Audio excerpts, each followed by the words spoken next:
ભાવનગરમાં બનેલી લઠ્ઠાકાંડની ઘટનાને લઈને કોંગ્રેસ દ્વારા વિરોધ.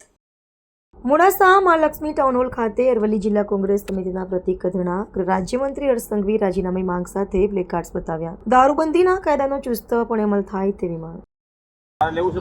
ગાંધી અને સરદારના ગુજરાતમાં જ્યારે આપણા આ રાજ્યની અંદર દારૂબંધી હોય છતાંય આજે પડદા પાછળ જે પ્રમાણે સરકારની તિજોરી ભરવા માટે, હપ્તાખોરી કરવા માટે, ભ્રષ્ટાચાર કરવા માટે, પોલીસ તંત્રનો દુરુપયોગ કરીને જે પ્રમાણે આજે દારૂની છૂટ રેલમ છેલ આ ગુજરાતની અંદર જ્યારે હોય અને ઘણી વખત કોંગ્રેસ દ્વારા આ બાબતને લઈને વારંવાર અમે ધરણા પ્રદર્શન કર્યા, વિરોધ પ્રદર્શન કર્યા, લેખિતમાં આવ્યું, છતાંય આ સરકારના આંખ અને કાન નથી ખુલતા.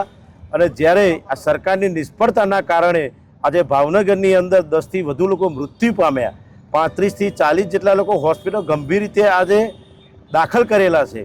આ એ સ્પષ્ટપણે દેખાઈ રહ્યું છે કે સરકાર પોતાની મસ્તીમાં મોજ કરે છે.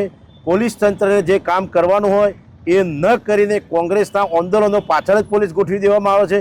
પ્રજાના પ્રશ્નો ઉઠાવવાના હોય ત્યારે પોલીસની જે કામગીરી છે, અડ્ડાઓ બંધ કરાવવા, ગુનાખોરી બંધ કરવી, ભ્રષ્ટાચાર બંધ કરો, એની જગ્યાએ સરકારની સુરક્ષામાં, સરકારની પેલી વ્યવસ્થામાં કોંગ્રેસ જ્યારે પ્રજાના પ્રશ્નો ઉઠાવે છે એને પરમિશનો ન આપી અને એવા જે કાર્યક્રમો કરતા હોય પ્રજાના પ્રશ્નોને એમાં પોલીસ તંત્રનો દુરુપયોગ કરવાનો. જ્યારે જરૂર શું છે કે આવા જે દારૂના દૂષણો હોય, જે અડ્ડાઓ ચાલતા હોય, ગુનાખોરી થતી હોય, ત્યાં સ્પષ્ટપણે આ હોમ ડિપાર્ટમેન્ટની, ગૃહમંત્રીની એક નાકામી સામે આવી છે. અને આજે આ સરકારની ગુણ નાકામીને કારણે બિચારા નિર્દોષ લોકો આજે મૃત્યુ પામે છે. એ બાબતને લઈને આજે જિલ્લા કોંગ્રેસ અરવલ્લી આજે મોડાસા 4 રસ્તા ખાતે વિરોધ પ્રદર્શન કરી અને ધરણાનું પ્રદર્શન કરવામાં આવેલ છે. કોંગ્રેસની માગણી છે કે સરકાર આ બાબતને કડક કાયદો બનાવવો જોઈએ.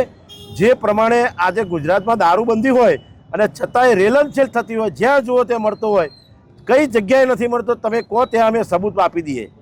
એટલે સરકારની સ્પષ્ટપણે નિષ્ફળતા છે અને હપ્તાખોરીની સિસ્ટમ જે ચાલુ છે એના કારણે આવા નિર્દોષ લોકોનો ભોગ બને છે.